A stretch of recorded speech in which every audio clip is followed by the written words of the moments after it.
বন্ধুরা আজকের এই ভিডিওতে আমরা কথা বলতে চলেছি বেদা মুভিটির সম্বন্ধে এবং এই বেদা মুভিটি রিলিজ হয়েছিল 15 আগস্টে এবং বেদা মুভিকে আসলে জন আব্রাহামের ক্যারিয়ারের সবথেকে বড় মুভির মধ্যে একটি মনে করা হচ্ছে। এমনকি আমার হিসাবে এই মুভিটি অনেকটাই অসাধারণ ছিল। এই জন্যই বন্ধুরা আজকের এই ভিডিওতে আমরা বেদা মুভিটিকে পুরোপুরি ভাবে এক্সপ্লেন করতে চলেছি। চলুন বন্ধুরা অতটা বেশি পরিমাণের সময়কে অপচয় না করে ভিডিওটিকে শুরু করা যাক। বেদা মুভিটির শুরুতে আমরা অ্যাক্ট্রেস সারবারিকে দেখতে পাই। এটি আসলে সেই অ্যাক্ট্রেসটি যাকে আমরা আজ থেকে কিছু সময় আগে মুঞ্জিয়া মুভির মধ্যে দেখতে পেয়েছিলাম এবং মুঞ্জিয়া মুভির মধ্যে এনার নাম ছিল বেলা, কিন্তু বেদা মুভির মধ্যে এনার নাম ছিল বেদাই। অর্থাৎ এই মুভিটির যে নাম ছিল বেদা, এটিকে আসলে তার উপরেই রাখা হয়েছিল। মুভির শুরুতে আমরা দেখতে পাই বেদা আসলে রাতের বেলাতে দৌড়ে দৌড়ে কোনো জায়গায় পালানোর চেষ্টা করছিল। এসব ছাড়াও তার পিছনে অনেকগুলো গুন্ডাও পড়ে গিয়েছিল যারা আসলে তাকে পুরোপুরি ভাবে মেরে দিতেও চেয়েছিল, কিন্তু এই দৃশ্যকে দেখে আমরা কিছুকেই বুঝতে পারছিলাম না। এই জন্য এই মুভিটির কাহিনী আজ থেকে 6 মাসের আগে এসে যায় এবং এরপরে এই কাহিনীটি শুরু হয় আজ থেকে 6 মাস আগে রাজস্থানের বারবেরি গ্রাম থেকে। এবং এখানে আমরা দেখতে পাই যে এই রাজস্থানেরই ছোট গ্রাম বারবেরির মধ্যে বেদা বসবাস করে এবং এখানে আমরা জানতে পারি যে বেদার পুরোপুরি গ্রাম এবং পুরো বারবেরি ডিস্ট্রিক্টের মধ্যে কাস্টকে নিয়ে অনেকটাই বেশি পরিমাণে লড়াই চলে এবং যেহেতু বেদাও একটি দলিত কাস্ট থেকেই বিলংস করে, এই জন্য বেদাকে নিয়ে অনেক মানুষের সমস্যা হতে থাকে। এবং এই জায়গার মধ্যে আমরা বেদার ফ্যামিলিকেও দেখতে পাই, যেখানে বেদার সাথে ছিল তার মা, বাবা, একটি বড় বোন এবং একটি বড় ভাই। বেদা আসলে তার বড় দিদি এবং বড় ভাইয়ের সাথে গ্রামের একটি বড় কলেজের মধ্যে পড়াশোনা করে থাকে এবং ওই কলেজের মধ্যে বেদার স্বপ্ন ছিল যে সে আগে গিয়ে যাতে একটি বক্সারে পরিবর্তন হতে পারে। এই জন্য সে কলেজের মধ্যে বক্সিং এর ট্রেনিং করতেও চেয়েছিল, কিন্তু বেদা যেহেতু ছোট কাজ থেকে বিলংস করত, এই জন্য বেদাকে বক্সিং করা থেকে আটকানো হয়। এবং এই জায়গার মধ্যে আমরা দেখতে পাই যে বেদা আসলে যেই গ্রামের মধ্যে বসবাস করে সেই গ্রামের মধ্যে আসলে প্রধানও রয়েছে এবং ওই প্রধানটি আসলে আশেপাশে 150টি গ্রামের প্রধান ছিল এবং ওই প্রধানটিও আসলে গ্রামের মধ্যে নিয়ম বানিয়ে রেখেছিল কোনো বড় কাস্টের সাথে ছোট কাস্ট কথা বলবে না, এমনকি তারা একে অপরের সাথে বিয়েও করতে পারবে না। এই জন্যই গ্রামের মধ্যে খুবই একটি বড় ভেদাভেদ চলতে থাকে এবং এই জায়গার মধ্যে আমরা দেখতে পাই যে বেদা যে আসলে বড় ভাই ছিল সে আসলে কলেজের মধ্যে থাকা একটি মেয়েকে ভালোবেসে ফেলে, কিন্তু বেদার ভাই যেখানে একটি দলিত কাস্ট ছিল সেখানে বেদার ভাই যে মেয়েটিকে ভালোবেসেছিল সে আসলে অনেকটাই উঁচু কাস্ট থেকে বিলংস করত এবং এই কথাটিকে আসলে বেদার বাবাও জানতে পেরে যায়। অর্থাৎ সে জানতে পেরে যায় যে বেদার দাদা একটি উঁচু কাস্টের মেয়েকে ভালোবেসে ফেলে। এই জন্যই বেদার বাবা বেদার ভাইকে অনেকটাই বেশি পরিমাণে মারে। এইসব ছাড়াও সে তাকে বোঝাতে থাকে যে তাকে আসলে এই ভালোবাসাকে ছাড়তে হবে, কারণ এই কথাটিকে যদি প্রধান এবং গ্রামের বাকি সমস্ত মানুষেরা জানতে পেরে যায় তাহলে তারা সবাই একসাথে এসে বেদার পুরো ফ্যামিলিকেই মেরে দিবে। এবং এরপরে সিন শিফট হয়ে যায় যেখানে আমরা কাশ্মীরের বর্ডারকে দেখতে পাই এবং ওখানে আমরা জানতে পারি যে পাকিস্তানের উপরে ইন্ডিয়ান আর্মি একটি মিশন করছে এবং এই পুরো মিশনকে লিড করছিল জন আব্রাহিম, যে আসলে ইন্ডিয়ান আর্মির মধ্যে একটি মেজর ছিল। এবং এই জায়গার মধ্যে আমরা দেখতে পাই জন আসলে একটি সিক্রেট এজেন্টে পরিবর্তন হয়ে গিয়ে একটি টেররিস্টকে ধরতে গিয়েছিল পাকিস্তানের মধ্যে এবং এরপরে সে ওই টেররিস্টের আড্ডার মধ্যে পৌঁছে গিয়ে তার সমস্ত সাথীদেরকে মেরে দেয় এবং এরপরে জন আব্রাহিম সিনিয়রকে এই সমস্ত কথাগুলোকে ইনফর্ম করে দেয়। এবং এই জায়গার মধ্যে আমরা জানতে পারি যে এই মুভির মধ্যে আসলে জন আব্রাহিমের যে নামটি ছিল সেই নামটি হলো অভিমন্যু এবং এরপরে যখন অভিমন্যু তার সিনিয়রকে বলে দেয় যে সে মেন টেররিস্টকে খুঁজে পেয়ে গিয়েছে, তখনই তার সিনিয়র ওই টেররিস্টকে জীবন্তই নিয়ে আসতে বলে, কারণ ওই আতঙ্কবাদীটি অনেক কিছু ইনফরমেশন জানে যার কাছ থেকে ইন্ডিয়ান আর্মি অনেক কিছুরই ইনফরমেশনকে খুঁজে পেতে পারবে। কিন্তু অভিমন্যু সিম্পলি তার সিনিয়রের কলকে কাট করে দেয় এবং সে ওই আতঙ্কবাদীর গলাকে কেটে তাকে ওখানেই মেরে দেয়। কিন্তু অভিমন্যুর এই কাজকে দেখে ইন্ডিয়ান আর্মি অভিমন্যুর কোর্ট মার্শাল করে দেয় এবং ইন্ডিয়ান আর্মি অভিমন্যুর উপরে দুটো চার্জেস কেও লাগিয়ে দেয়, যার মধ্যে প্রথম চার্জ ছিল সিনিয়রের কথাকে না মানা এবং দ্বিতীয় চার্জ ছিল দেশের বিরুদ্ধে কাজ করা। এই জন্যই অভিমন্যুকে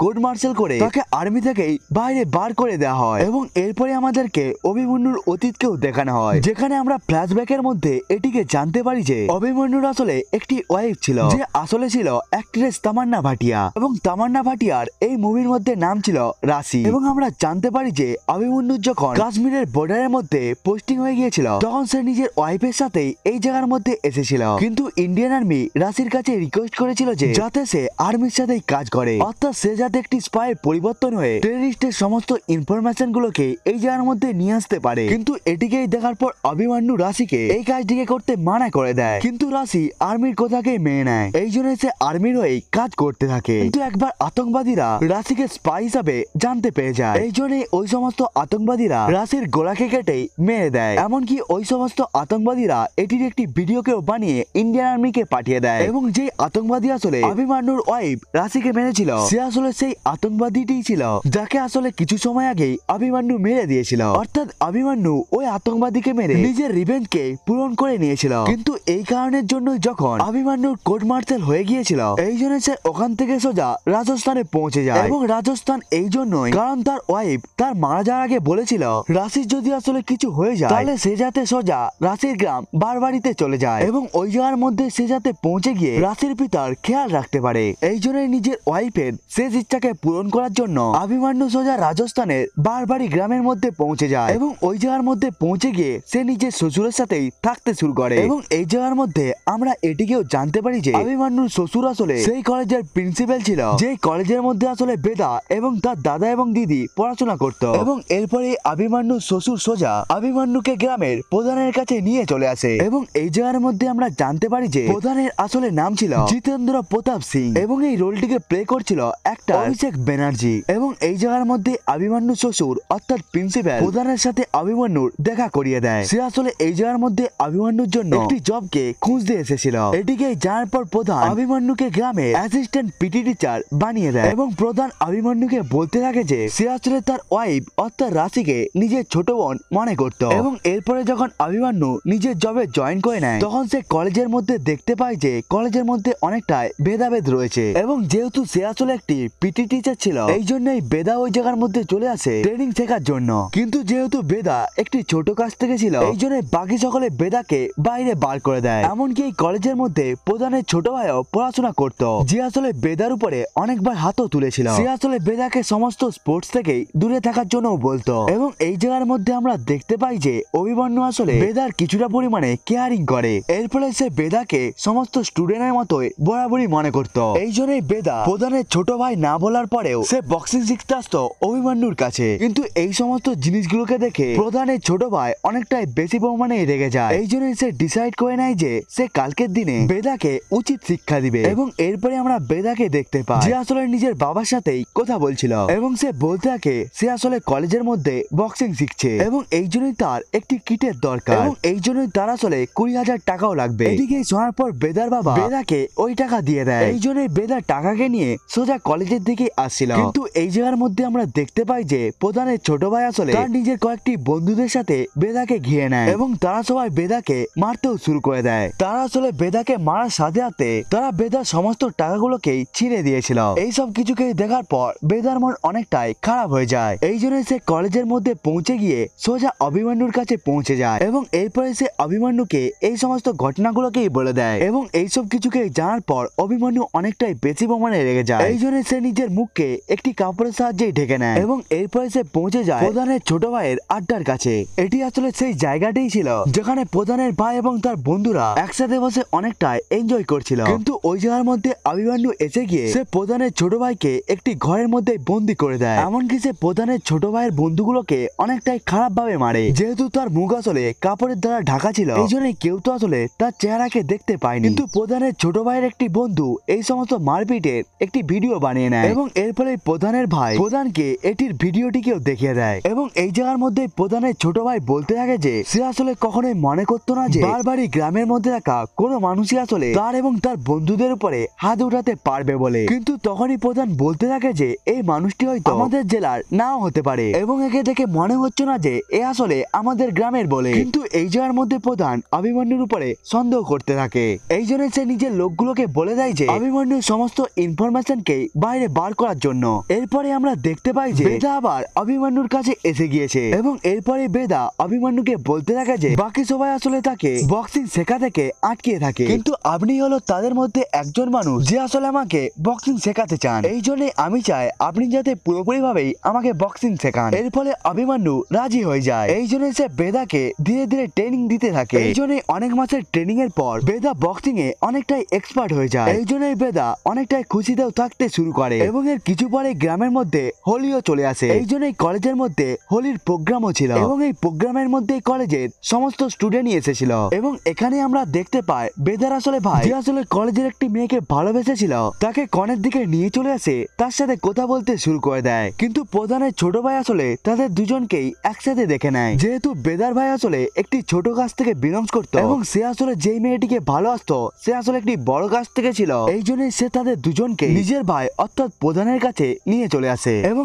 এরপরে পুরো গ্রামের মধ্যে মীমাংসা শুরু হয়, যেখানে বড় কাস্টের মানুষেরা প্রধানকে বলতে থাকে যে বেদার ভাইকে আসলে মেরে দেওয়া উচিত। কিন্তু জিতেন্দ্র প্রতাপ সিং অর্থাৎ জেলার প্রধান বেদার ভাইকে পুরোপুরি ভাবে মারেনি, কিন্তু সে বেদার ভাই এবং তার বাবাকে পুরো গ্রামের সামনে নাককে মাটির মধ্যে রোগড়াতে বলে। প্রধান তাদেরকে এটিও বলান করায় যে তারা আসলে ভবিষ্যতে এই সমস্ত কাজগুলোকে আর করবে না। কিন্তু এই সমস্ত ঘটনার কিছু পরে আমরা জানতে পারি যে বেদার ভাই আসলে মেয়েকে নিয়ে পালিয়ে গিয়েছে। এর ফলে পুরো গ্রামের মধ্যে অনেকটাই চেল্লাচল্লিও হতে থাকে। এই জন্য গ্রামের মধ্যে থাকা পুলিশেরা প্রধানের কথা মতো বেদার পুরো ফ্যামিলিকে থানার মধ্যে নিয়ে চলে আসে। এখানে বেদার পুরো ফ্যামিলিকে পুলিশেরা অনেকটাই খারাপ ভাবে মারতে থাকে এবং ওই জায়গার মধ্যে প্রধান এসে বেদাকে বলতে থাকে যে সে যাতে তার দাদাকে এই জায়গার মধ্যে ডাকে, কারণ প্রধান জানতে পেরে গিয়েছিল যে তারা আসলে একে অপরের সাথে বিয়ে করতে চলেছে। যেহেতু তারা দুজনে একে অপরকে এতটাই বেশি পরিমাণে ভালোবাসে, এই জন্যই প্রধান তাদের দুজনকে একে অপরের সাথে বিয়ে দিয়ে দিবে। এমনকি সে তাদের দুজনকে এই গ্রামের মধ্যেই রাখবে। এই জন্যই বেদাকে তার ভাইকে এই গ্রামের মধ্যে ডাকতে হবে। এই কথাকে শোনার পর বেদা অনেকটাই বেশি পরিমাণে খুশি হয়ে যায়। এই জন্য সে নিজের ভাইকেও গ্রামের মধ্যে ডেকে নেয় এবং এরপরে বেদার ভাইয়ের সাথে তার লাভারের বিয়ে হয়ে যায়। কিন্তু বিয়ে হয়ে যাওয়ার পরেই প্রধান তাদের সাথে দেখা করতে আসে এবং প্রধান বলতে থাকে সে তাদেরকে একটি গিফট দিবে। গিফট হিসাবে প্রধান তার লোকদেরকে বলে দেয় যে সে যাতে তাদের দুজনকে এই জায়গার মধ্যে মেরে দেয়। এই জন্যই প্রধানের লোকেরা বেদার দাদা এবং তার বৌদিকেই মেরে দেয়। তাদের দুজনকে মেরে দেওয়ার পরে প্রধান বলতে থাকে যে তারা আসলে যেই কাজটি করেছিল সেটি আসলে ভুল নয়, বরং একটি পাপ। এই জন্য আগে যদি কখনো ছোট কাস্টের ছেলে যদি বড় কাস্টের মেয়েকে বিয়ে করে তাহলে সে বড় কাস্টের মেয়েকেও মেরে দিবে। এবং এই কথাকে বলার পর প্রধান তার লোকদেরকে এটিও বলে দেয় যে তারা যেন বেদা এবং তার দিদিকে ধরে নেয়। এবং এই কথাকে শোনার পর বেদা এবং তার দিদি ওই জায়গা থেকে পালাতে থাকে, যার ফলে গ্রামের পুলিশ এবং প্রধানের ভাই একসাথে এসে তাদের দুজনকে ধরতে শুরু করে দেয়। কিন্তু এই জায়গার মধ্যে বেদার দিদি বেদাকে বলতে থাকে যে সে যাতে এই জায়গা থেকে পালিয়ে যায়। সে আসলে এই জায়গার মধ্যে থেকেই সমস্ত মানুষের ধ্যানকে মগ্ন করে দিবে, যার ফলে বেদা ওই জায়গা থেকে পালিয়ে যায়। কিন্তু বেদার বড় দিদিকে ধরে নেয় প্রধানের ছোট ভাই এবং এরপরে প্রধানের ছোট ভাই এবং বাকি সমস্ত লোকেরা বেদার দিদিকেও জ্বালিয়ে মেরে দেয়। এখানে বেদা দৌড়াতে দৌড়াতে সোজা অভিমন্যুর কাছে পৌঁছে যায়। সে আসলে তার কাছে সমস্ত কথাকেই বলে দিয়ে তার কাছ থেকে সাহায্য চায়। এই কথাকে শোনার পর অভিমন্যু সোজা বেদাকে নিজের বাইকের মধ্যে বসিয়ে নিয়ে প্রধানের কাছে চলে যায়। জিতেন্দ্র প্রতাপ সিং অর্থাৎ প্রধানের ঘরের মধ্যে পৌঁছে গিয়ে অভিমন্যু তার সাথে কথা বলতে শুরু করে দেয় এবং অভিমন্যু প্রধানকে জিজ্ঞাসা করতে থাকে যে তারা আসলে কেন বেদার পেছনে পড়েছে এবং তার ভাই যদি উঁচু জাতির মেয়েকে বিয়ে করে নেয় তাহলে তাকে কেন আসলে মারা হয়েছিল। কিন্তু তখনই প্রধান বলতে থাকে যে এগুলো আসলে সেই সমস্ত নিয়ম কানুন যেগুলোকে আসলে তাদের পূর্বপুরুষ বানিয়েছিল, এই জন্য এরকম কোন রকম ভুলকে ক্ষমা করা যাবে না। এবং এখানে আমরা দেখতে পাই যে প্রধানের কয়েকটি লোক বেদাকে ধরার চেষ্টা করতে থাকে, কিন্তু অভিমন্যু অতি সহজেই তাদেরকে পিটে দেয়। এদিকে দেখার পর প্রধান অভিমন্যুকে একটি সুযোগ দেয় এবং প্রধান অভিমন্যুকে বলতে থাকে তুই আমার কাছে অনেকটাই দুর্বল, এই জন্য তুই যদি এই মেয়েটিকে বাঁচাতে চাস তাহলে তুই বাঁচিয়ে দেখা, এমনকি আমি এটির জন্য তোকে অনেকটাই টাইমও দিচ্ছি। তুই বেদাকে আসলে যেই জায়গার মধ্যে নিয়ে যেতে চাস সেখানে নিয়ে চলে যা, কিন্তু কিছু সময় পরে আমি তোকে এবং বেদাকে দুজনকেই ধরে নেব এবং এরপরে আমি তোদের দুজনকেও মেরে দেবো। এবং এরপরে অভিমন্যু বেদাকে নিয়ে ওই জায়গা থেকে চলে যায়। অভিমন্যু আসলে সিম্পলি একটি অ্যাম্বুলেন্সের বাসকে নিয়ে ওই জায়গা থেকে চলে যেতে থাকে। অভিমন্যুর আসলে এই জায়গার মধ্যে প্ল্যান ছিল এই জায়গা থেকে বেদাকে অনেকটাই দূরে নিয়ে চলে যাবে এবং এরপরে সে নিজের একটি আত্মীয়র কাছে সে বেদাকে রেখে দিবে। কিন্তু অভিমন্যু গাড়ি চালানোর 2 মিনিট পরে তাদের দুজনের পেছনে গ্রামের সমস্ত পুলিশ, প্রধানের ছোট ভাই এবং তার সমস্ত বন্ধুরাই পড়ে যায় এবং তারা আসলে অভিমন্যুর গাড়ির উপর অ্যাটাক করতে শুরু করে দেয়। এই জন্যই এই জায়গার মধ্যে খুবই একটি অসাধারণ ফাইটিং সিন হয়, যেই ফাইট সিনের মধ্যে অভিমন্যু তাদের সবাইকে অনেকটাই খারাপ ভাবে মারতে থাকে এবং এরপরে অভিমন্যু বেদাকে নিয়ে অন্য গ্রামে পৌঁছে যায়, যে গ্রামের মধ্যে আসলে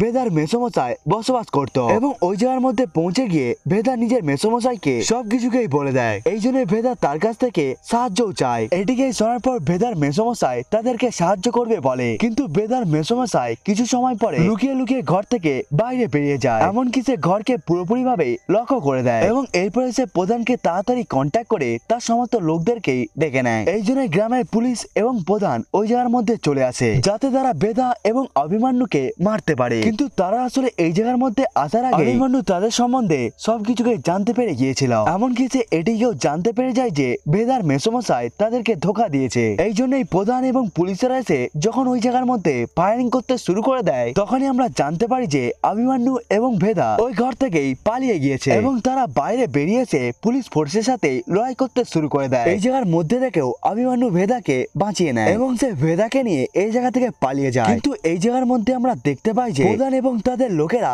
এখানেও থেমে থাকেনি। এই জন্যই তারা সবাই আবার ভেদা এবং অভিমন্যুর পিছু করতে থাকে। এই জন্যই রাস্তার মধ্যেও তাদের দুজনের মধ্যে অনেকবারই লড়াই হতে থাকে এবং অভিমন্যু তাদের সবার সাথে লড়াই করতেও থাকে। এবং এরপরে অভিমন্যু এবং ভেদা বড় একটি পাথরের জায়গায় এসে যায়, যেখানে আসলে কনস্ট্রাকশনের কাজ চলছিল এবং ওই জায়গার মধ্যে ভেদা তার বাবাকে তার সাথে দেখা করার জন্য আসতে বলে দেয়। কিন্তু প্রধানের ছোট ভাই আসলে ভেদার বাবাকে ট্র্যাক করছিল। এই জন্যই তারা আবার অভিমন্যু এবং ভেদাকে খুঁজে বাইরে বার করে নেয়। এই জন্যই তারা পেছন দিক থেকে অভিমন্যুর উপরে অ্যাটাক করে দেয়, যার ফলে অভিমন্যু অজ্ঞান হয়ে যায়। যার ফলে তারা দুজনকে ধরে নিয়ে পাশের একটি অঞ্চলের মধ্যে তাদেরকে বেঁধে দেয়। এবং এই জায়গার মধ্যে অভিমন্যুর যখন চোখ খুলে যায়, তখন সে দেখতে পায় প্রধানের ভাই আসলে তাদের সবাইকেই বেঁধে রেখেছে এবং প্রধানের ছোট ভাই আসলে ভেদাকে অনেকটাই খারাপ ভাবে মারতে থাকে। এবং এই জায়গার মধ্যে প্রধানের ছোট ভাই বলতে থাকে যে সে আসলে যেমন ভাবে ভেদার বড় ভাই এবং বড় দিদিকে জ্বালিয়ে মেরেছিল, তেমন ভাবে সে তাকেও মেরে দিবে। কিন্তু এই সমস্ত কথাগুলোকে শোনার পর ভেদা অনেকটাই বেশি প্রমাণে রেগে যায়। এই জন্য সে প্রধানের ছোট ভাইয়ের উপর নিজের মাথা দিয়ে অ্যাটাক করে দেয়। এবং এই জায়গার মধ্যে আমরা দেখতে পাই অভিমন্যু আসলে নিজের দড়িকেই খুলে নিয়েছে এবং সে আসলে খুব তাড়াতাড়ি ভেদা এবং তার বাবার দড়িকেও খুলে দেয়। এবং এরপরে অভিমন্যু তাদের সবাইকেই মারতে থাকে, এমনকি সে প্রধানের ছোট ভাইকে ওই জায়গার মধ্যেই বেঁধে দেয়। এবং এরপরে সে প্রধানের ছোট ভাইয়ের গায়ের মধ্যে একটি বোমকেও ফিট করে দেয়। এছাড়াও ছাড়াও অভিমন্যু একটি বড় ট্যাঙ্কারকে প্রধানের ছোট ভাইয়ের মাথার উপরেই সেট করে দেয় এবং এটিকে সে আসলে বাংকারের গেটের সাথেই বেঁধে রেখেছিল। অর্থাৎ কেউ যদি বাংকারের গেটকে খুলে নেয়, তখনই ওখানের মধ্যে থাকা বোমটি ফেটে যাবে, যার ফলে ওই জায়গার মধ্যে প্রধানের ছোট ভাইও মারা যাবে। কিন্তু এরপরে অভিমন্যু, ভেদা এবং তার বাবা ওই জায়গা থেকে চলে যায় এবং এরপরে তারা প্রধানের ছোট ভাইয়ের গাড়িকে ব্যবহার করে সোজা কোর্ট যেতে থাকে। কারণ অভিমন্যু ভেদাকে বলতে থাকে যে তারা আসলে সোজা কোর্ট যাবে এবং এরপরে তারা নিজেদের সমস্যাকে কোর্টের মধ্যে অ্যাপিল করবে। যেহেতু ইন্ডিয়ার মধ্যে ছোট কাজকে নিয়ে রুল রয়েছে, এই জন্য তারা খুব তাড়াতাড়ি জাজের কাছ থেকে নিজের প্রবলেমকে সলভ করে নিতে পারবে, যার ফলে এই সমস্ত কিছুই একেবারে থেমে যাবে। যার ফলে তারা সোজা রাজস্থানের হাইকোর্টের দিকে যেতে থাকে। কিন্তু তখনই প্রধান তার সমস্ত লোকদেরকে নিয়ে ওই ব্যাংকারের কাছে পৌঁছে যায়, যে জায়গার মধ্যে আসলে তার ভাই বন্দী ছিল। আসলে প্রধানের ছোট ভাই যখন ভেদাকে ধরে নিয়েছিল, তখনই সে নিজের ভাই অর্থাৎ প্রধানকে এই জায়গাটির সম্বন্ধে ইনফরমেশন দিয়ে দিয়েছিল এবং এই জায়গার মধ্যে সে প্রধান তার ছোট ভাইকে কল করতে থাকে, কিন্তু তার ভাই আসলে ফোনকে তুলছিল না, কারণ এই সময়ের মধ্যে প্রধানের ছোট ভাই বাঁধা হয়েছিল। কিন্তু এরপরে যখন তারা পাশের মধ্যে রাখা বাংকারকে খুলে দেয়, তখনই প্রধানের ছোট ভাইয়ের উপর ওই বড় ট্যাঙ্কটি পড়ে যায়, যার ফলে ওই জায়গার মধ্যে ওই বোমটিও ফেটে যায়, যার ফলে ওই জায়গার মধ্যে খুবই একটি বড় বিস্ফোরণ হয় এবং এই বিস্ফোরণের জন্যই প্রধানের ছোট ভাই মারা যায়। প্রধানের ছোট ভাই মারা যাওয়ার কারণে প্রধান অভিমন্যু এবং ভেদার উপর অনেকটাই বেশি প্রমাণে রেগে যায়। এই জন্যই সে সিদ্ধান্ত নিয়ে নেয় যে সে অবশ্যই এখন তাদের দুজনকেই আসলে মেরে দিবে। এবং এরপরে প্রধানের কয়েকটি লোক অভিমন্যু এবং ভেদাকে ট্র্যাক করে নেয় এবং তারা আসলে জানতে পেরে যায় যে অভিমন্যু এবং ভেদা আসলে কোর্টের দিকে যাচ্ছে বলে। এই জন্যই প্রধান নিজের সমস্ত লোকদেরকে নিয়ে রাজস্থানের হাইকোর্টের দিকে যেতে থাকে। প্রধান যখন আসলে কোর্টের দিকে পৌঁছে যায়, তখন সে দেখতে পায় অভিমন্যু, ভেদা এবং তার বাবা কোর্টের ভেতরের দিকে ঢুকছে। এটিকে দেখার পর প্রধান তাদের সবাইকে বলতে থাকে যে আজ আসলে যা কিছুই হয়ে যাক না কেন, এমনকি যাকে মারতে হোক না কেন, তারা যেন তাদেরকে জাজের সামনে আর যেতে না দেয়। এই জন্যই আমরা এই জায়গার মধ্যে দেখতে পাই প্রধান এবং তাদের লোকেরা এই জায়গার মধ্যে ওপেন ফায়ার করতে থাকে এবং তারা আসলে অভিমন্যু এবং ভেদাকে মেরে দেওয়ার চেষ্টা করতে থাকে। কিন্তু এটিকে দেখার পর অভিমন্যু তাদেরকে আটকাতে থাকে এবং সে ভেদা এবং তার বাবাকে কোর্টের মধ্যেই পাঠিয়ে দেয়, যাতে তারা জাজের কাছ থেকে জাজমেন্ট করাতে পারে। এবং অভিমন্যু একাই প্রধান এবং তাদের লোকের উপর ফায়ারিং করে তাদেরকে আটকাতে থাকে। কিন্তু একা থাকার জন্য অভিমন্যুর উপর অনেকগুলোই গুলি লেগে যায়, যার ফলে সে অনেকটাই দুর্বল হয়ে যায়। এই জন্য একটা টাইম এমন হয়েছে যায় যেখানে অভিমন্যু অজ্ঞান হয়ে যায়। এটিকে দেখার পর প্রধান মনে করতে থাকে অভিমন্যু হয়তো মারা গিয়েছে। এই জন্যই প্রধান অভিমন্যুর কাছে গিয়ে সে নিজের একটি লোককে বলে দেয় যে সে যাতে অভিমন্যুর মাথাকেই উড়িয়ে দেয়। কিন্তু প্রধানের ওই লোকটি অভিমন্যুর উপরে অ্যাটাক করার আগে অভিমন্যু আবার জেগে উঠে এবং সে প্রধানের সমস্ত লোকদেরকেই মেরে দেওয়ার সাথে সাথে যে গুলিটি আসলে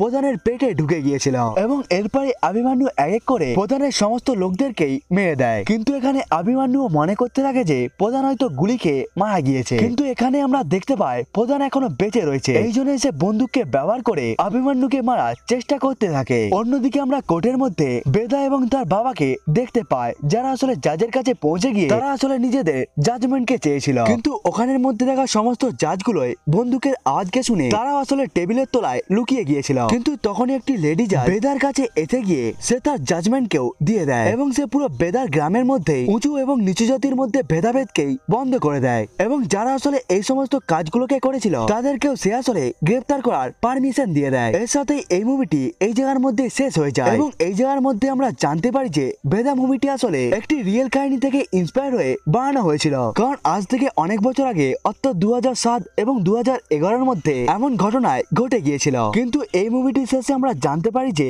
আসলে অভিমন্যু এই লড়াইয়ের মধ্যে মারা গিয়েছে, অর্থাৎ অভিমন্যু বেদাকে বাঁচানোর জন্য নিজের কুরবানি দিয়ে দিয়েছিল। এর সাথে এই মুভিটি এখানেই শেষ হয়ে যায়। বন্ধুরা, এটাই ছিল বেদা মুভির পুরো কাহিনী। বন্ধুরা, আজকের এই ভিডিওটা এতটা পর্যন্তই। দেখা হচ্ছে অন্য একটি ভিডিওতে, ততক্ষণের জন্য বাই বাই।